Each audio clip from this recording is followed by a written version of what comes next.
República Liberal Democrática Brasileira, 1946-1964. É o primeiro período republicano democrático que o Brasil teve. É o primeiro período democrático brasileiro, tá? Porque na época do Império você não tem democracia. Na época da República da Espada não existe democracia. Na época da República Oligárquica, o próprio nome está dizendo, é uma oligarquia e não uma democracia. Oligarquia é o governo de poucos, o governo da elite, enquanto democracia é o governo do povo. Na era Vargas também não tivemos democracia. Teve um curto período onde se tentou criar, né? Entre 1934 e 1937, mas não se constituiu. O primeiro período democrático brasileiro será esse, de 1946 a 1964. Um curto período. De grandes movimentações sociais, econômicas, culturais, mas de grandes resistências das estruturas brasileiras autoritárias, centralizadoras, dos seus interesses oligárquicos. Bom, esse período é marcado por muita instabilidade política. Nesse curto período, nós tivemos um presidente que suicidou, um que só tomou posse porque o ministro da Guerra deu um golpe de Estado, chamado golpe da legalidade. Outro renunciou com 7 meses de mandato. E outro foi deposto por um golpe militar, nesse curto período. Mas a movimentação da sociedade brasileira em torno da Constituição de 1946, ela já demonstrava que os graves problemas socioeconômicos da sociedade brasileira precisavam ser atendidos. A reforma agrária era um tema, a reforma urbana era um tema, a reforma educacional era um tema, a constituição de um sistema, de uma rede de seguridade, de saúde, era outro tema. Tendo em vista que os governos anteriores não trataram devidamente desses assuntos. Muito bem. Essa fase da história brasileira, o Brasil vai deixando de ser um país basicamente rural. O Brasil passa por um processo de industrialização e de urbanização muito rápido. Isso vai agravar as nossas desigualdades sociais e regionais, tendo em vista que esse desenvolvimento industrial vai se concentrar no Sudeste, né? Então nós vamos ter aí um êxodo rural enorme e vamos ter também uma migração intensa do Norte, Nordeste para o Sudeste, aumentando aí os desequilíbrios regionais. Esse período também é marcado por um novo fenômeno político. O Brasil rural, o Brasil do latifúndio, o Brasil do café, era marcado pelo coronelismo. Agora o Brasil que se industrializa, que se urbaniza, quanto mais as cidades incham, mais os líderes políticos têm que arranjar uma outra forma de se comunicar com a população votante. Em 1930, apenas 5% da população estava apta a votar. Em 1946, esse índice foi elevado a em torno de 15%. Tendo em vista que as mulheres têm o direito de votar, tendo em vista que houve a criação, durante a era Vargas, de uma rede de escolas primárias, primeira a quarta série. A participação não era maior porque os analfabetos continuavam sem o direito ao voto. É interessante porque para pagar os impostos e taxas, o analfabeto serve. Agora, para votar e escolher quem vai aplicar esse dinheiro que é recolhido com os impostos e taxas, o analfabeto não serve. Não é? Uma grave distorção que só vai ser resolvida com a Constituição de 1988. Não é? A única Constituição brasileira que permitiu o voto ao analfabeto. Bom, nesse quadro político, com a população se concentrando cada vez mais nas cidades, o coronelismo no campo continuava a todo, mas nas cidades as elites teriam que conquistar o voto da população de uma outra forma.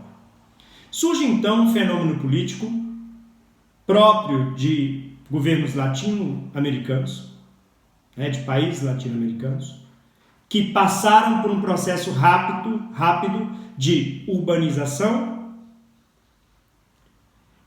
e industrialização. Então teremos esse fenômeno no Brasil, no México e na Argentina. É o fenômeno político do populismo.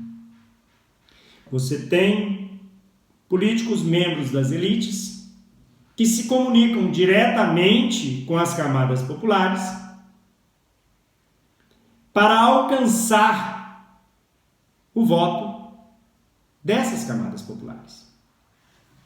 O populismo, ele é marcado por um discurso dramático, demagógico, clientelista. O político populista, ele faz toda uma encenação, daí a sua dramaticidade, como se dizendo do povo, mesmo não sendo. Não é? Técnicas como ir com barba por fazer para os comícios, ternos amarrotados, sanduíche de mortadela no bolso, né? Pegar criancinhas no colo, demonstram essa dramaticidade aí, essa demagogia dos políticos populistas, que é diferente de um político popular. O político popular, ele veio das camadas populares. Ele estruturou sua luta política em torno das camadas populares. Os políticos populistas não. Eles já estão no poder ou participam das esferas de poder econômico e político. Não é? Esse é um período que a gente vai ter uma série de políticos populistas. Vamos ter nomes como Jânio Quadros, como Adhemar de Barros, como Carlos Lacerda, mas o mais famoso é Getúlio Dornelles Vargas. Né? Bom, esse período também nós vamos encontrar uma população que sofre com o analfabetismo, sofre com a fome, sofre com a exclusão social e observa transformações no país que muitas vezes não consegue atingi-los. Bom, nós teremos aí alguns governos desse período. O primeiro deles é de Eurico Gaspar Dutra. A Constituição de 1946 não exigia a maioria absoluta dos votos, mas o Dutra, com o apoio do Vargas, conseguiu essa maioria absoluta dos votos, ou seja, 50% mais um. Né? Ganhava com maioria simples, o que dava muito conflito aí no período. Né? JK, por exemplo, ganhou as eleições com em torno de 36% dos votos. Não permitia a reeleição e era 5 anos de mandato. né? Eurico Gaspar Dutra começou o seu governo adotando uma política liberal, queimou as reservas internacionais acumuladas durante o Estado Novo, celebrou acordos nefastos com os Estados Unidos, comprando empresas deficitárias e em péssimas condições dos Estados Unidos, equipamentos sucateados e tudo mais. Vamos lembrar que os Estados Unidos saem vitoriosos da Segunda Guerra Mundial e o Brasil é seu associado, né? O imperialismo estadunidense que atua aqui. E o Dutra está numa posição subalterna aos Estados Unidos. Bom, nesse período aí, o Partido Comunista foi legalizado, né, em 1945 por Vargas. Participou das eleições, elegeu 15 deputados e um senador, né, Luiz Carlos Prestes. Só que o governo Dutra, dentro do contexto da Guerra Fria, vai fechar o Partido Comunista e vai caçar os mandatos dos deputados e do senador, né? Ele vai romper as relações diplomáticas com a União Soviética e nós teremos aí um governo que vai piorar em grande medida a qualidade de vida da maioria da população. O salário mínimo não vai ter nem reajuste no período Dutra. No final do seu governo, ele tenta voltar para o nacional-desenvolvimentismo e lança o seu plano, o plano SALT, saúde, alimentação, transporte, energia. Saiu muito pouco do papel, né? Algumas obras, como a Via Dutra, né? Mas muito pouco. Toda essa realidade perversa, social e econômica, fez crescer a campanha da volta do Getúlio Vargas, né?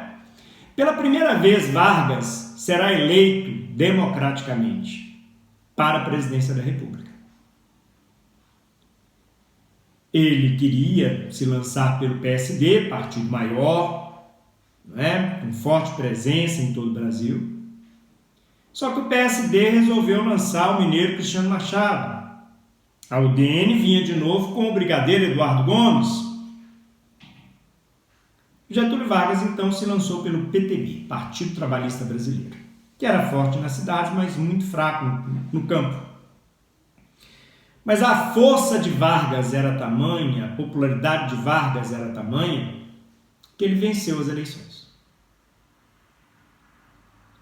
Venceu as eleições com uma forte oposição da UDN. A UDN era a oposição liberal. Esse é um período em que nós temos um embate aí entre nacionalistas e liberais, né? Que os nacionalistas chamavam de entreguistas. Por quê? Porque queriam entregar as riquezas nacionais. Há um grande debate entre nacionalistas e liberais, né? E os nacionalistas vão ganhar várias paradas aí durante o governo Vargas, né? O que vai definir esse governo Vargas, 1951, 1954, né? Vargas foi eleito em 1950, né? Como um período democrático, nacionalista e trabalhista. É nesse período que é criado o Ministério da Saúde. É nesse período, Vargas, que é criada a Petrobras, o BNDE, que ainda não tinha o S.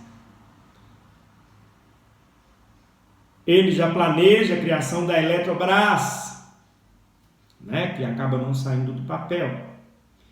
Como ele tem a ideia nacional desenvolvimentista, né, iniciada por ele lá na era Vargas, lá no Estado Novo, ele pretende mantê-la. A combinação do capital estatal com o capital privado nacional, com o capital estrangeiro. Só que o imperialismo estadunidense não quer saber disso, né? Então vai atuar contrariamente aos grupos nacionalistas. A UDN é esse braço interno do liberalismo, que entende que o Brasil só produzindo café, açúcar, está muito bom, né? Não precisa ter indústria. Felizmente, esse entendimento não vai ser o vencedor. O vencedor vai ser o discurso nacionalista. Isso fica claro na campanha O Petróleo é Nosso, porque isso não é uma decisão só do governo Vargas, há toda uma pressão social pela nacionalização do petróleo, né? E o Congresso vai votar a lei que cria a Petrobras, Petróleo Brasileiro S.A., o monopólio, né, da extração do petróleo. Muito bem. Mas por que não foi o setor privado nacional que fez? Porque não tinha capital para isso, não é? Esse tipo de empresa, indústria de base, exige uma quantidade absurda de capital para se fazer, né? E leva muito tempo para começar a dar lucros. O setor privado nacional não tinha essa condição. Então foi feito com capital estatal, como em vários outros países. Bom, só que ele vai sofrer essa pressão muito forte, interna e externa. Além disso, ele tem uma política trabalhista. E aí ele começa a reajustar o salário mínimo. No ano de 1954, o salário mínimo será reajustado em 100%, dada a inflação. Os índices inflacionários desse período são bem mais altos do que na atualidade, né? Nós estamos falando de índices de inflação de 30% ao ano, 20% ao ano, né? São bem altos. Bom, tudo isso fez movimentar a classe média conservadora, os capitalistas associados ao capital estrangeiro e, claro, os agentes do imperialismo estadunidense. Getúlio, então, vai se ver envolvido num crime onde um adversário político sofre um atentado, é ferido na perna, né? Carlos Lacerda é ferido na perna, e o major Rubens Vaz da Aeronáutica é morto. O mandante, o inquérito vai apontar, tinha sido o chefe da guarda pessoal, Gregório Fortunato, chefe da guarda pessoal de Getúlio. Consequentemente, foi apontado, então foi Getúlio que mandou matar o Carlos Lacerda. E é claro que o Lacerda, né, até espumava, tem que tirar esse homem, tem que tirar esse homem. Haverá uma pressão sobre o exército, e o exército vai retirar o apoio ao Vargas. E vai exigir que ele renuncie. Ele já tinha dito que só sairia morto do Palácio do Catete. O governo, a capital, nesse período, era o Rio de Janeiro. E ele chega ao ato capital, né? Ele suicida em 24 de agosto de 1954, um tiro no peito. E aí ele vira toda a opinião pública. Por quê? Porque aí ele se transformou na vítima. E a carta testamento dizia tudo isso, que ele tinha sido vítima de uma armação dos interesses internacionais com os nacionais. Que eles não queriam a libertação do povo, que eles não queriam as leis trabalhistas, que eles não queriam a Petrobras, que obstaculizaram a Eletrobras, não é? E termina dizendo: saiu da vida para entrar na história. Com uma dramaticidade tremenda, ele diz que deu a vida ao povo e agora entregava a sua morte, né?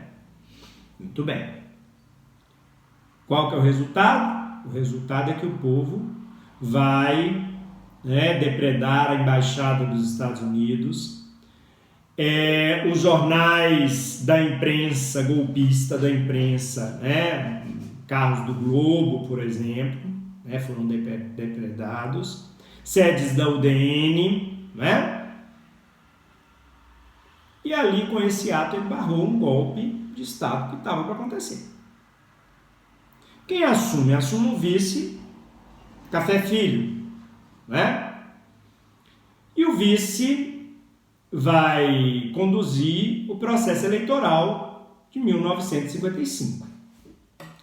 O governador de Minas Gerais, Juscelino Kubitschek, sai por uma aliança entre PSD e PTB, né, com João Goulart de vice, de candidato a vice. À época, presidente e vice, a votação era separada, né?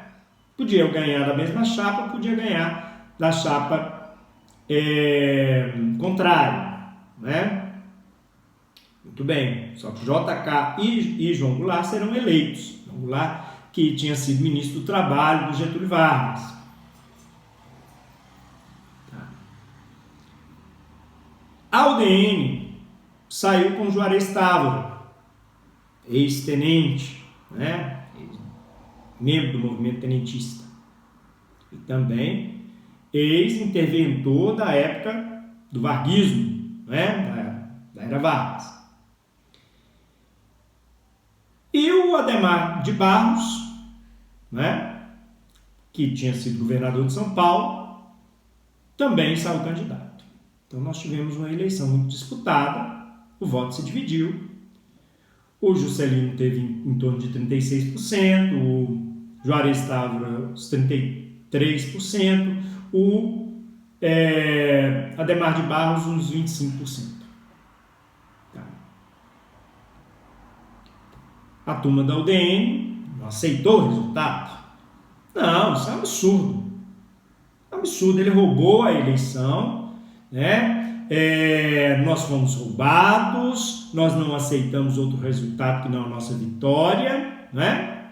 A UDN nunca foi democrática, apesar de ter o D lá que significava democracia, né? União Democrática Nacional.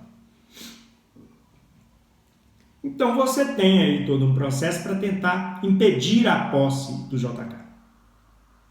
E haverá toda uma movimentação com o vice-presidente do Vargas, que agora era presidente, Café Filho, e o presidente da Câmara dos Deputados, Carlos Luz. Isso porque o Carlos Luz era da UDN, né? Estava de acordo com o plano da UDN de impedir a posse do JK, alegando algo que não estava na Constituição, alegando que ele não teve maioria absoluta. Só que a Constituição não exigia maioria absoluta, né? O que vai acontecer é que o Café Filho pede uma licença médica, o Carlos Luz, presidente da Câmara, assume, porque a ordem de sucessão presidencial é essa: vice-presidente, presidente da Câmara dos Deputados, presidente do Senado, presidente do Supremo Tribunal Federal. Tá? Essa é a ordem de sucessão do presidente da República. Bom, o Carlos Luz assume e começa a arquitetar o golpe de Estado. Só que tinha um empecilho, um legalista, ministro da Guerra, Marechal Henrique Teixeira Lott, né? E o Carlos Luz tenta forçar a demissão do Marechal Lott.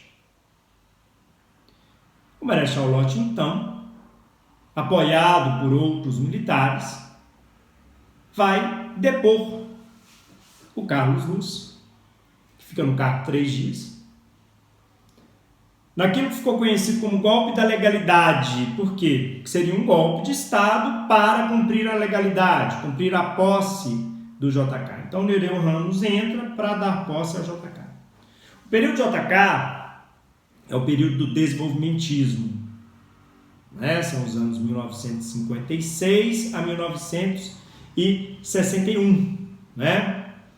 Você tem aí o plano de metas, você tem a construção de Brasília, a indústria automobilística se firmando no Brasil, né? A Eletrobras virando realidade, né? A criação da SUDENE, Superintendência de Desenvolvimento do Nordeste, para tentar resolver as desigualdades regionais. É um período onde os camponeses se organizam nas ligas camponesas pela reforma agrária, né? A CGT organiza os trabalhadores urbanos, né? Central Geral dos Trabalhadores. Na cultura é a época da Bossa Nova, né? O modelo de desenvolvimento nacional desenvolvimentista está produzindo uma classe média urbana brasileira, né? E essa classe média urbana vai produzir, né, um estilo musical que vai ganhar o mundo, que vai ser a Bossa Nova. Bom, esse período também o Brasil se projeta ganhando o seu primeiro campeonato mundial de futebol em 1958, né? Na Suécia.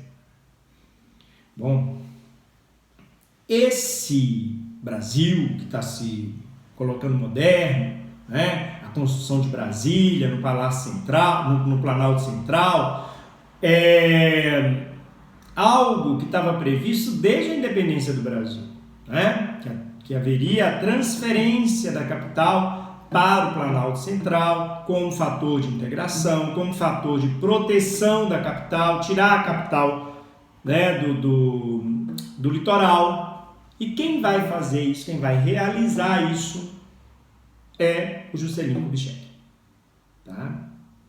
E vai movimentar a economia brasileira e tudo mais.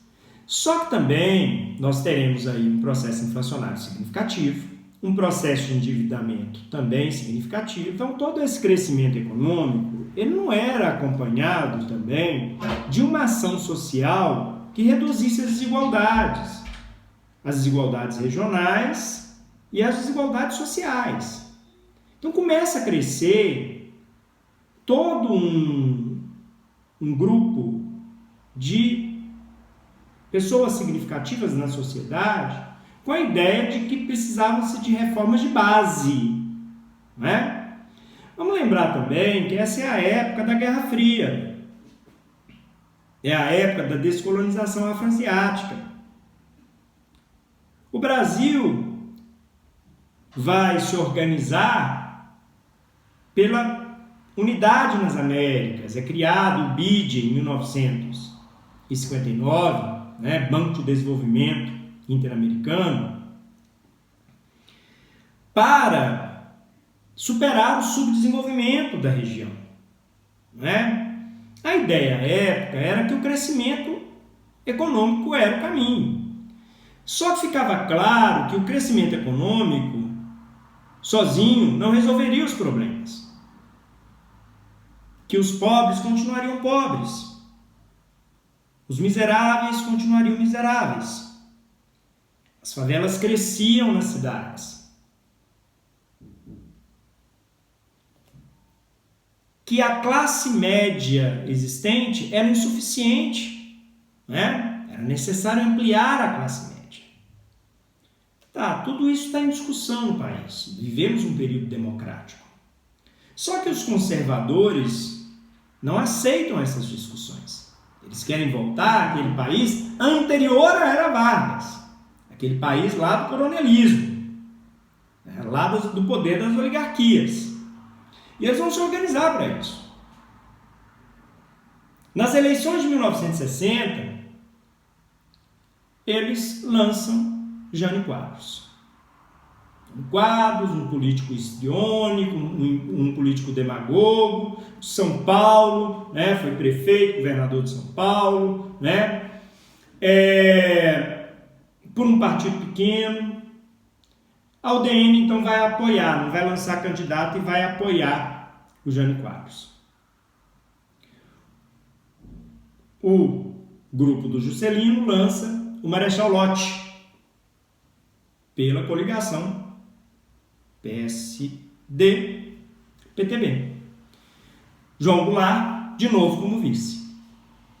E aí acontece do Jânio Quadros ganhar para a presidência, um conservador, e o João Goulart, Jango, um progressista, um trabalhista, ganha como vice.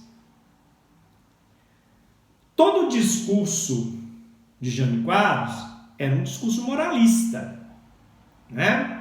Vou varrer a corrupção do governo JK, né?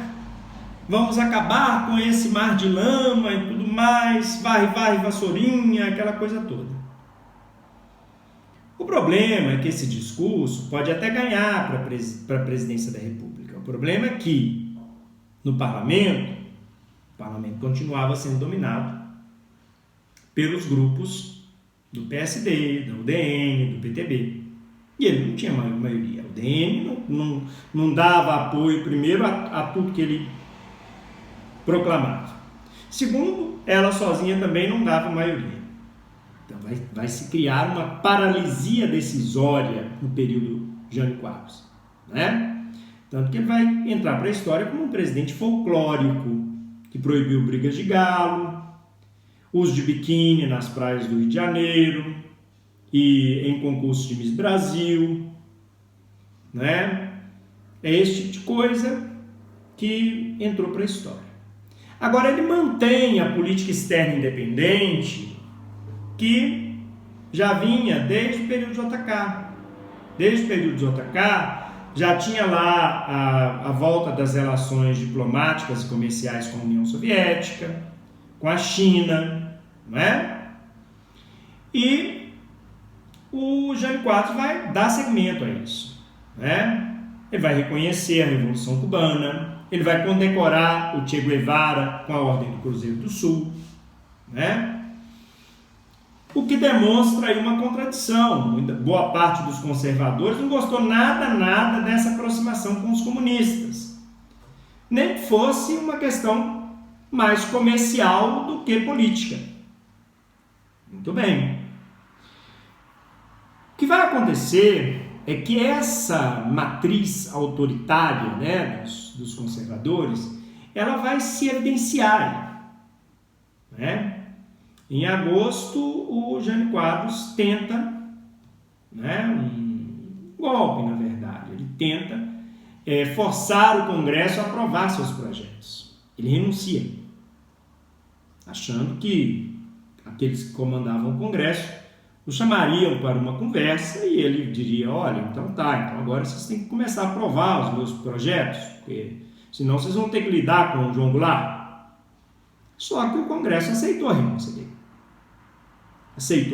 dele. Acaba o governo de Jânio Quadros, só que eles também não queriam João Goulart, e aí queriam impedir a posse do João Goulart. É nesse momento que é criada a Rede da Legalidade, pelo governador gaúcho Leonel Brizola, né? Leonel Brizola consegue colocar boa parte do exército contra o golpe de Estado em 1961. Né? Cria-se um impasse que vai ser resolvido com a emenda parlamentar, a emenda à Constituição, que criou o sistema parlamentarista no Brasil. E aí João Goulart vai assumir como presidente da República, mas ele teria um primeiro-ministro. Então ele assume como presidente com poderes diminuídos. Só que essa emenda previa um plebiscito, na verdade um referendo, em 1964. João Goulart, então, lança o seu plano trienal, a sua ideia das reformas de base, reforma agrária e distributiva. Repare que ele não falava em desapropriar, né? Ele falava em usar as terras da União, as terras do Estado, para distribuir aos camponeses. Reforma urbana, reforma educacional para erradicar o analfabetismo, né? Reforma tributária.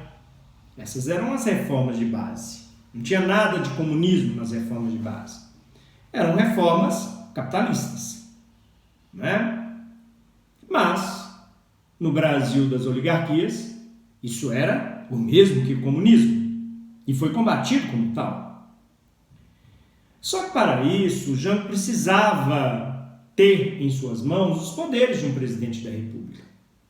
Então ele trabalha para a antecipação do plebiscito ou referendo, que vai se realizar em 1963, não em 1964. E o povo diz um retundante não ao parlamentarismo, não é?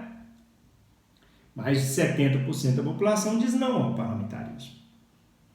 E nós vamos ter, então, a volta do presidencialismo. Quando volta o presidencialismo, a realidade interna e externa se torna mais intensa. O avanço do conservadorismo. Por quê?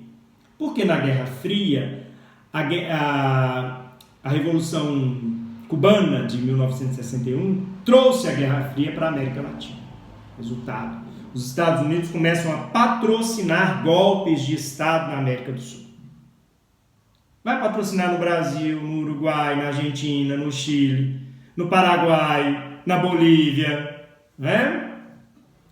Bom, por quê? Para controlar a área. Eu não quero uma outra aventura cubana. Essa é a visão estadunidense, né? Então eles vão agir muito fortemente para a concretização do golpe de Estado. Internamente, o golpe de Estado vai se organizar com parte das Forças Armadas, não foram todas as Forças Armadas, nem todo o Exército, é parte, né, que vai se movimentar e vai depor o João Goulart em 1º de abril de 1964. É o golpe da mentira, o golpe da farsa, né, que vai encerrar o nosso primeiro período democrático, né? Muito bem, espero que tenham gostado. Boa sorte, até a próxima.